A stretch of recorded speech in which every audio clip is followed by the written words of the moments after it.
It's a blowout. 8th inning, 10-3. Bases are loaded for Verlander, who waits on a 3-0 pitch. He swings, and it's a high fly ball. Deep center field. It is gone. Home run. And a huge bat flip to celebrate. All right, Ben, start the show already. What's up, everybody? Welcome into another episode of Flippin Bats. The division series is here. Both leagues, the AL and the NL, get underway today. 4 baseball games, a lot to talk about, and as with every single week lately on this show, John Smoltz, the Hall of Famer, Braves legend, is set to join me in just a second. We're going to preview all of these series. We're going to talk about his postseason career, some of his favorite moments, and a little weird part of the playoff structure where on the American League side, there's an off day between Game 1 and Game 2. It doesn't make a lot of sense to me. I'm going to ask John Smoltz about that. But really, this day is about the 4 games about to get underway. This is going to be a blast. So let's bring him in now and talk to the Hall of Famer, John Smoltz. All right, I am pumped, as with every week, to be joined by Hall of Famer John Smoltz. But this time, he joins live from somewhere in Truist Park, I think. Right, John?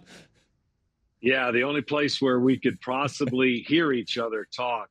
It's pretty loud here, as you can imagine. They're getting ready for what's going to be a great series. Yes, and I'm pumped for the NLDS, the ALDS. It all starts today, and that's where I want to start. 3 of the 4 matchups are divisional rivals matching up with each other. So let me ask you this. Of the lower seeds that are division matchups, the Mariners, the Phillies, and the Padres, which of those 3 do you think has the best chance of defeating their opponent?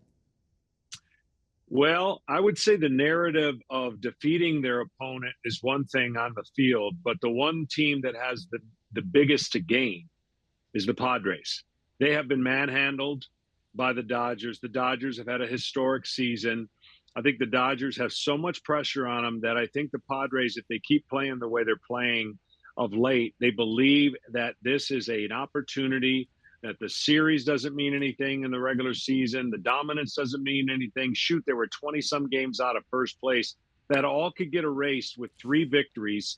And I think that mindset, if I was in their clubhouse, that's really what I'd be saying is we got just as good a chance to beat them in a best of 5.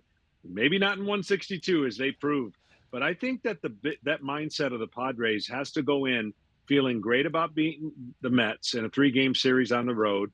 And now they're facing a great Dodger team. I just think that alone gives them a little bit of an edge. And I know that sounds counterproductive based on the numbers, but baseball is not like the other sports where dominance is proved to move itself forward. Anybody can win a series, I think. And this has been the timing, I think, that San Diego would want. And if they had a chance to beat the Dodgers, it's 3 out of 5 versus 4 out of 7. Yep, and this is a different Padres team than has been dominated by the Dodgers for a while. The new additions, obviously, but now Trent Grisham's playing like the greatest player of all time. So if he keeps doing that, they'll be in good shape. The other series that isn't a divisional matchup, Guardians and Yankees. What do the Guardians have to do to have any shot against the big, bad New York Yankees? Well, nobody gave them a chance in the beginning of the season, I don't think, to even think about being the postseason. And what they've done and how they won their postseason games is Terry Francona at its best, pushing the buttons, making it happen. They're not sexy lineup. They don't hit for a lot of power. There's not a lot of things on paper that make sense, and that's the way Terry Francona would like it. I think the way they beat the Yankees is they're going to have to pitch exactly how they pitched in their series. When you think about how they were able to get and move forward, they dominated from the pitching mound, and they get timely hitting, but that timely hitting doesn't come with much power, so it needs to happen in a low-scoring environment where Terry can get his vaunted bullpen in and use that leverage to win a game.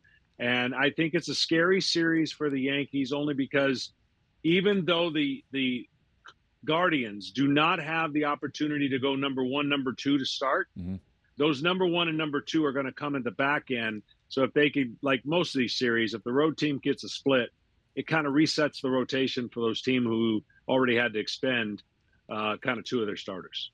John, we talked about playoff structure last week, and I have a different question along those lines for you this week, something I've been wondering as well. The series you're going to be calling, and you're on the National League side of things where it's a traditional Game 1 plays and then there's Game 2. On the American League side of things, there's game one and then an off day, which for me, kind of the biggest benefit of a team having a bye isn't the rest, really. The hitters don't always want rest in a season, but it's the fact that the team you're going to be playing had to play the round before and won't be able to line up their pitchers the same way. On the American League side of things, they're getting an extra day's rest between game 1 and 2, which I do believe is a huge factor on the American League side, giving the Mariners a chance to get Castillo back and giving the Guardians a chance to get Bieber back. What kind of factor does that play on the American League side of things, getting a pitcher maybe back a day earlier? I think that's the biggest deal of all here. I personally don't understand it. I don't understand the reasoning of the randomness of how they, other than they don't want all 4 teams playing on each day. So you could have started the American League series one day later and still had the 1 day off. I know there's a reason. I think it's a huge advantage in the American League. I know in the National League, these teams are going to play with the rules that were given to them, but there is a big difference in how you treat this series with 2 days off versus 1, especially what you just said from the American League staff side. I mean, that to me, I don't understand it, but you got to know there's a reason. They got 4 games today. They didn't want 4 games tomorrow. There'll be 2 games on Thursday and then reset it with 4 games. I mean, there's only going to be 2 of the 5 potential games where there'll be 4 games. I understand that, but I don't understand how the American League gets that extra day. And if it's just because of that setup, then they benefit from it. I certainly agree with you on that. Yeah, something that left my head scratching, but I'm sure there's a reason. There always is. John, October 12th, 1991, your first postseason start. You went 6 1/3, punched out 7 guys, got a victory. What do you remember most about that day? You obviously had a bunch of regular season starts, but that was your first postseason one. What were the feelings, the emotions going about it, and what was that day like? You're not going to believe this when I tell you. I mean, it was coming off of the 9-inning game that, I think the games were changing so many different times, the game times at that point. I was sitting in the clubhouse and I got confused on the start of the game. I wasn't ready for that first pitch. And it's amazing on how quickly I had to get ready. I was running down the hallway. My manager called me, says, he called the training room, where's Smoltz? And I was just sitting there kind of shooting the bull. And honestly, I kept running down to the bullpen going, the game will start when I say it starts. Like, yeah, who am I going to dictate when the game starts? I believe, if I get this correct, Orlando Merced hit a home run, the leadoff home run against me. And that was like a wake-up call big time for, me and the whole scenario. So, look, postseason baseball for me was the greatest thing that ever happened in my career. I loved it. I loved every moment. And I wish there were more of them. And that's spoiled from a guy who went 15 years in the postseason. So getting a chance to see this gauntlet now, and it is a gauntlet because this is a much different format, is going to be interesting to see how these teams who have had to play a series already handle the long run if they're fortunate enough to get there. Like you said, 15 years in the playoffs. You obviously got to experience it a lot. Why is the game of baseball seemingly, when the calendar turns to October and playoff baseball starts, it's a different ball game? Games feel different. Obviously, the tensions are high, but games are different. They're pitched differently. Why, when October comes around, is the game of baseball change a little bit? The best way I can explain it is obviously we know it means more, and that's what you play for, but the fans approach it differently. When you just see a regular season game, rarely are they sold out. Although Atlanta did a good job selling out a lot of home games here, rarely do they get fired up with a runner on first, 2 outs, like it's a rally. Everything's a rally. Everything's magnified. Everything's talked about. You get interviewed before you start. You never get that rarely in a regular season game. So the mindset has to be totally different. The heartbeat has to be totally different. And the guys who can actually play it closer to a regular season game are the ones that usually come out on top and are successful. You hear this term, slow heartbeat. It's real. And the guys whose heartbeats speed up, that's real too. And the chances for them to make mistakes go greater than ever. So until you've experienced, you have no idea what that adrenaline rush is like, why the crowd is into it. They're standing constantly. They're cheering at home. They're trying to crush you on the road. Those kind of things just don't happen as fierce in the regular season as do in the postseason. And look, you're not guaranteed anything. Like as a starter, you may never get another start. So you approach it like your last. Well, John, thank you so much for joining me as always, live from Truist Park in Atlanta. Your game's about to get underway, so good luck calling that series, and I appreciate it as always you joining me, my friend. All right, I want to say good luck to your brother. He's going to tie me soon and pass me in postseason wins, and I'm looking forward to that. I appreciate it, man. I will be a nervous wreck here in just a couple hours.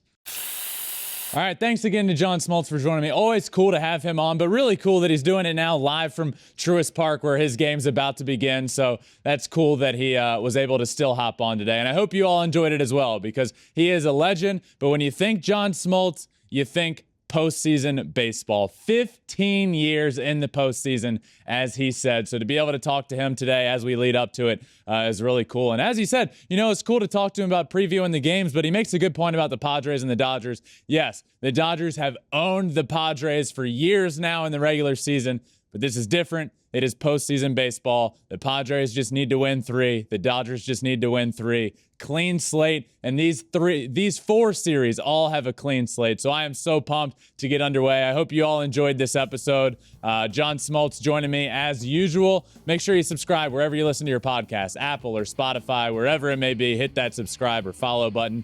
And all social media, Twitter, Instagram, Facebook, TikTok. And you can watch every single episode on YouTube as well at Flippin Bats Pod.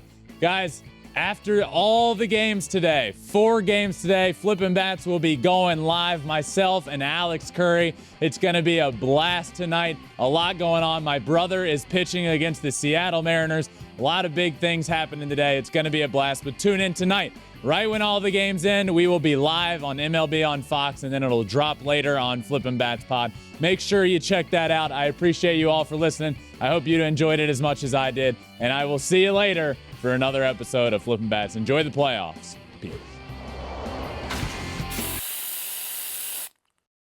Thanks for watching. If you love Flippin Bats, swinging 3-0, or just talking ball, join us. Call us at 213-537-9339 with your questions. We have a weekly guest, and we have a lot of fun, so hit that subscribe button.